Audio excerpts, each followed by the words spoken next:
Chopper!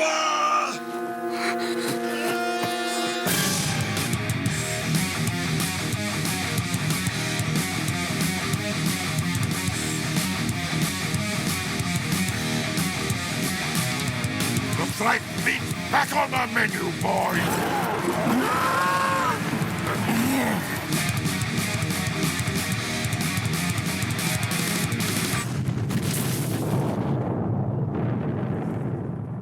What is going on, gamers? It's Choppa here, aka Ragged, and in today's video, I wanted to talk to you about exclusives. So why are we talking about exclusives today? Because there's been a lot of news lately regarding exclusivity and how it is being pushed once again. We've moved away from the let's all game together world to a world of my games, my systems, or you don't play. So we are going to get into this and whether or not this is a good thing and if it's a good thing for you. So if this video interests you, a like and a sub, they do go a long way, so let's do it. For generations, exclusives have defined console sales. You want to play Halo? Get an Xbox. You want to play Mario? Get a Nintendo. You want to play Uncharted? Get a PlayStation. Exclusives are the bread and butter of console systems. They are the meat and potatoes. They are everything. They are the reason why we buy into the systems we choose for the exclusive games. Now, I personally feel that the moment we remove exclusivity from the console and gaming markets, we as gamers will suffer. So, let me explain. As it stands now, when you are looking to buy a system, you look at the titles they make, what they're going to be releasing, and their past track record. You look for the company that makes the games you actually want to play. This is why I think exclusives are good. So, why do I think they're good? Because when you have multiple systems competing for your business, multiple consoles competing for your sales and dollars, it means a better product is delivered. They can't risk being lazy with titles or hardwares. They have to innovate and constantly improve to keep their foot in the door and stay relevant. Think of all the systems that have come and gone. TurboGrafx, Sega, 3DO, and of course, Atari. When you make exclusive games that people want, they buy your hardware. They invest in your ecosystem and build their libraries there. They become long-term customers. When you have competition, the market thrives. Changes are constant and the players benefit the most. When you have a controlled market with no competition, the market dies. Suddenly, consoles are double the price. Why? There's no reason to keep them low. One system, one push, games for all. Well, why can't there be multiple systems selling every game? Okay. Then what's the draw to the systems? Speed? Hardware? If Xbox and PlayStation were fully multi-platform, wouldn't PlayStation games still play better on PlayStation and Xbox games still play better on Xbox? No? That's not customer friendly? Okay, so then what is the purpose then? There isn't one. Do you disagree? Let me know. When we have an open border system where games can be played anywhere, eventually one piece of hardware will rise to the top and become the de facto console for all. Then, this piece of tech will have no competition, nothing to keep its price point down. You think 1K is a lot for a console? Wait until you're paying a monthly fee just to own or rent one, like a cable box. The console price tacked onto the monthly fee we already pay. You have a problem with the cost of PS Premium and Xbox Ultimate now? Wait until it doubles because you're also paying for the system. You see, exclusives are good for the market because they establish and maintain a market. They're good because the market breeds competition and innovation. They're good for the market because when Sony, Xbox, or Nintendo make a crap product, no one will buy it. The customer will go elsewhere. The investments they made in hardware will become a loss. But if everyone makes games for one console, their loss isn't significant. It's one thing to write off a few bad games when you have R&D for hardware behind you. It's another when you didn't have to pay to design, build, and distribute a console to the masses, update it constantly, and carry the cost of the system. If you only have to design games, you can eat the loss of bad titles and say, who cares? The next one will be better. So now you know how I feel about exclusives. Let's look into the news. But before I do, some of you might not like what I'm going to talk about. And once again, if you disagree, let's talk about why. It may seem like what I've said up to this point is counter to what I'm about to say in certain instances, but I'm going to explain why. So, let's do it. As we have all heard now, Sony is pulling back from the PC market. There's been numerous reports all over X, formerly Twitter, from known insiders like Hunter, Reno, and MBG. This same news has been recorded across the internet and is quickly gaining steam. Sony has decided they will no longer publish games on the PC side. Now, this does not mean that live service games will stop coming to PC. Those are still very much in the works. It just means that Sony single player games will no longer be on the PC side of gaming. So, let's review. Here's Bloomberg. As you can see, this is Jason Schreier, one of the most renowned and notable leakers and information sources in the gaming marketplace. And he straightforward says the video game publisher no longer plans to put out PC ports of PlayStation games such as Ghost of Yotei. Here's Polygon. Sony will stop bringing PS5 exclusives to PC because they're not selling. Here's IGN. Sony has reportedly returned to console exclusivity in part because some within PlayStation are worried that releasing games on PC may hurt sales of PS5 and even PS6. That is an actual logical complaint. And here's Push Square. Study claims Sony's PS5 games are leaving big PC sales on the table. Some people are claiming it's selling, other people are claiming it's not. It's one or the other. But from the numbers that I've seen, this does not support it. Finally, Mr. Paul Tassi says PlayStation's PC strategy is not some total disaster. By last count, estimates put single-player games on PC at around 43 million copies, so that's not nothing. You can say one thing about player counts, but total sales? I mean, I guess we don't know what Sony's expectations are, and that is true. We don't know what Sony is trying to recoup for the costs when they do this. Now, the reason it did this in the first place was because consoles put a hard cap on sales due to their sales base. The most, consoles you have, that is your limited market for your product. And of course, Sony doesn't want to go full multi-platform and sell to Xbox and Nintendo as well. And he also puts, is this the right move for Sony? Probably. They need to do whatever they can to ensure more hardware sells in an age when that's a tougher sell than ever. But at the same time, if they can find live, widely played hits on PC, that's a huge boost for their fortunes. This has been going quite poorly, of course, and it's not clear how long the strategy may continue. Marathon is a big question mark, and other games like Fair Games and Hunter's No One's Gathering do not look especially promising. Why are they leaving the marketplace? That's actually very easy to answer because in the end, Sony did not really want to exit the marketplace. They bought Nixxes specifically to port to PC. So why would you want to leave if you've moved 43 million units on a platform or have the ability to do that and tap into that market? Why are exclusives so important? Because by putting your games on PC, they become playable in competing living room systems. With Xbox coming out with a PC-based console and the Steambox able to play your Steam games in the living room, why in the world would you buy a PlayStation? Now, some will say this isn't a big deal because Sony is still making money. Well, they're wrong. Because 100% of the profits is a hell of a lot better than 70%. Would you rather have 100 million or 70 million? Now, don't lie and say you'd take the 70 over the 100. We all know you would take the 100.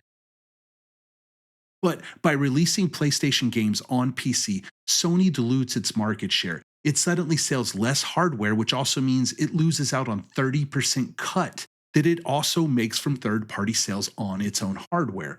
Sony would be losing billions of dollars, not just on their games, but on all the third-party revenue they'd miss out on.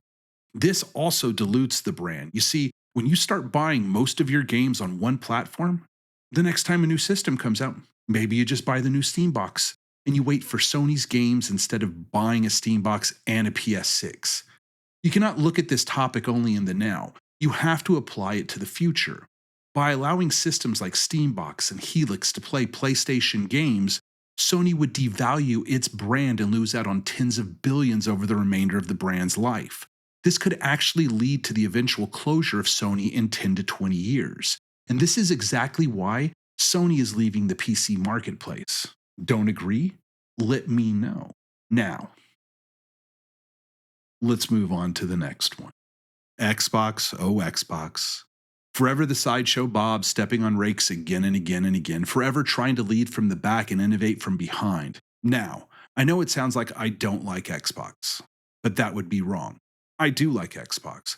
I have owned numerous Xbox systems and hundreds of their games. I only stopped buying their hardware after 3 Red Rings of Death, but I did keep buying their games. The only time I did stop buying their games was for a short period of time, and that was when they bought Bethesda and Activision and announced that those games would be exclusive. But when they went third party, I opened my wallet to Microsoft again. Now, I'm sure some console warriors that are watching will doubt that I actually own Xbox games. So, there you go. As you can see, I currently own Diablo 4, all 3 Doom games, Halo MCC, Ori, and Starfield. I have played these games substantially and have racked up tons of hours across all of them. My issues with Xbox have always been their hardware and their inept management. It's never been the games. And why do I think their hardware is inept? Because of the Red Ring of Death. It was a rushed system meant to beat Sony to the market. The Xbox Series X, it's a jet car with an insane engine, but nothing but a frame, wheels, and a steering wheel to get you there. Why do I think their management is inept? This is going to be a minute. Because Xbox walked into the party feeling like since they had Microsoft money and branding behind them, that they were automatically equal to Sony and Nintendo.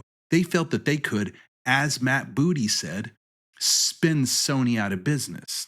You see, Microsoft has achieved things. They're a monolithic company that has owned the computer industry, but Xbox has not. And this arrogance has led them down a path of broken games, poor system quality, and constantly shortchanging their player base.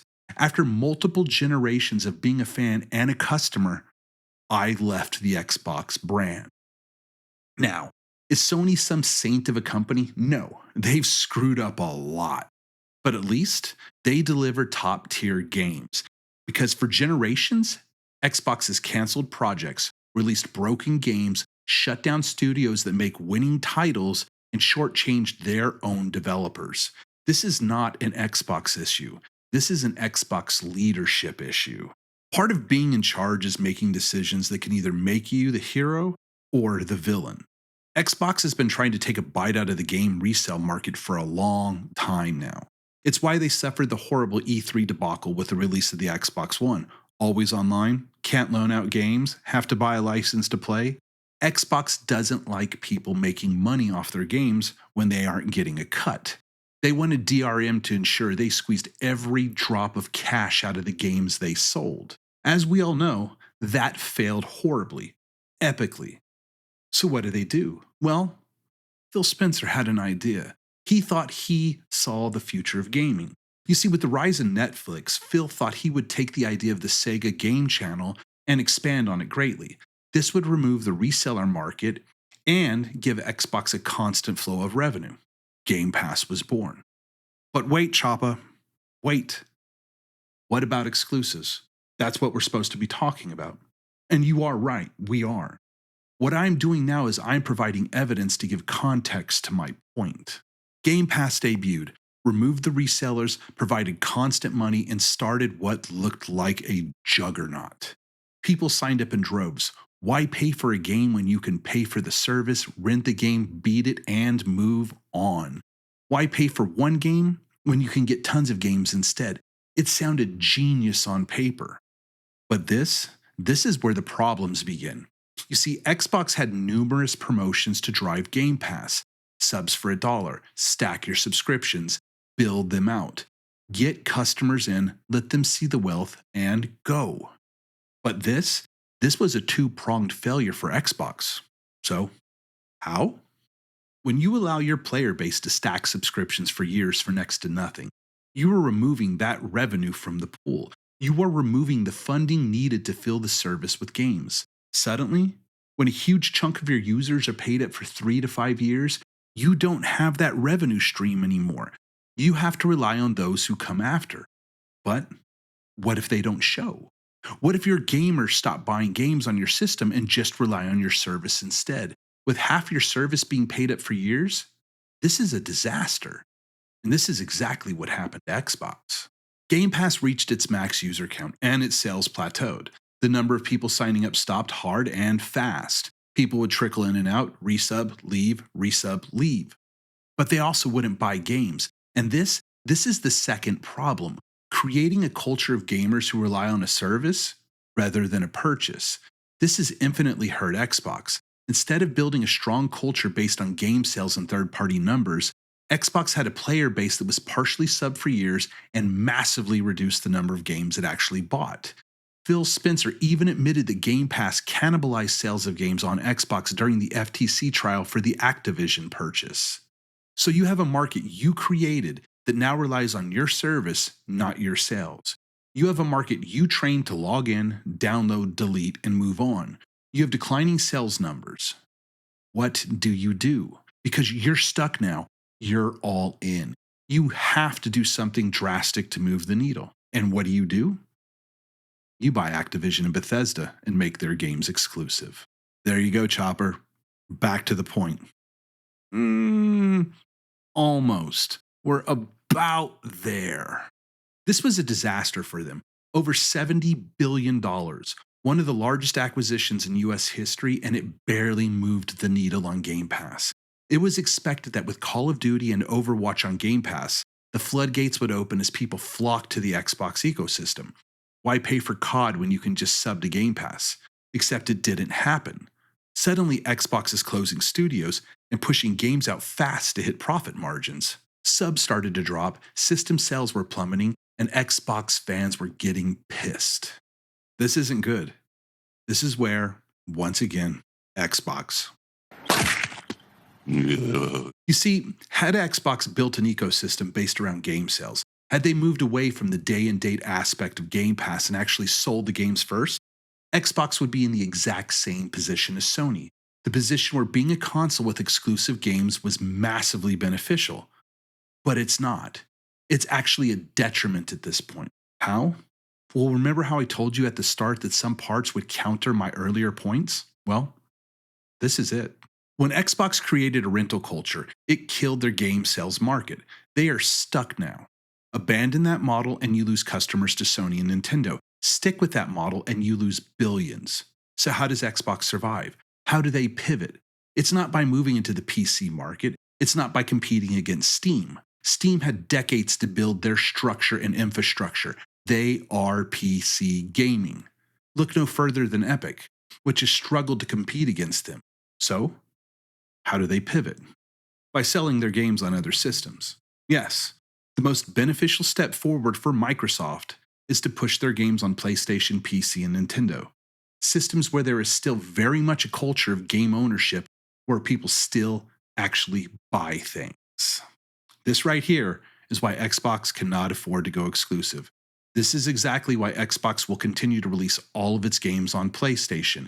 Any vein of exclusivity with a major title will do nothing at this point but drive away prospective buyers. There is no way to move beyond this. Now, Xbox could take their biggest risk to date, buck the trend, and go full exclusive like Sony. But with the expected cost of the Helix being $1,000 to $1,500, the lack of growth in Game Pass subs, and the culture of rental over purchase on Xbox, this would be a death blow to the brand. Now, I'm going to sum it up easily for you. It would be a bad decision to go exclusive. Forza selling 5 million plus on PS is a major event for them. PlayStation will outsell 90% of titles on Xbox when they drop day and date. This isn't bad. It's just how Xbox curated their own culture. Why buy when you can rent? The problem also boils down to how Xbox lets its users stack subs. You have large portions of the people you need supporting your culture stocked up for 3 to 5 years. A portion of your install base that you need monthly revenue from is paying you nothing. This was an epic mistake and a brutal gamble that did not pay off. The only way this would have worked would have been for Game Pass to become the premier service and dominate the industry. Then that large percentage of stacking players would have been offset by massive growth and new players, reducing the percentage of stackers to single digits. Then we get into the rumored cost of the Helix console. If it drops at over $1,000, it will cut out a large portion of the player base and push them to PlayStation. No matter what it does, it will not be a justifiable price point for parents buying gifts for their kids in the holidays. Recent data suggests that the Series S makes up 49% of Xbox sales. The cheapest console they make makes up almost half. That means you would cut nearly half of your console sales if you go high end only. And honestly, if Steam is your bonus option, why get a Helix when the Steambox will be at the same price point and play all games on a stable OS built exactly for gaming? If Microsoft goes full exclusive again, it will kill their brand. Logically, Microsoft's best option is to use the next system to fulfill obligations to its Game Pass subscribers before going full developer. They would make more money releasing games on PS, PC, and Nintendo. By removing the bill for hardware R&D, their only cost would be studio management. This would allow them to realistically recoup that 70 plus billion and eventually make Xbox profitable. So yeah, there it is. This is my view on exclusives, why Sony should do them and why Xbox shouldn't. This is all just my opinion, by the way, but it is an opinion presented with information and data from reliable sources. It's not just me talking out of my ass or fanboying like some YouTubers out there. And once again, if you agree or disagree, let me hear it below. Let me know what you think. And thanks everyone for tuning in. I know this video was a bit longer. I toyed with making it 2 videos, but I felt that would be disingenuous. So everyone, a like, a sub, and a view, they really do go a long way in helping me grow this channel. But I appreciate the time you give me, and I appreciate you sticking around to the end. Wherever in time you are when this video finds you, I hope you're having an awesome time. So until next time, later.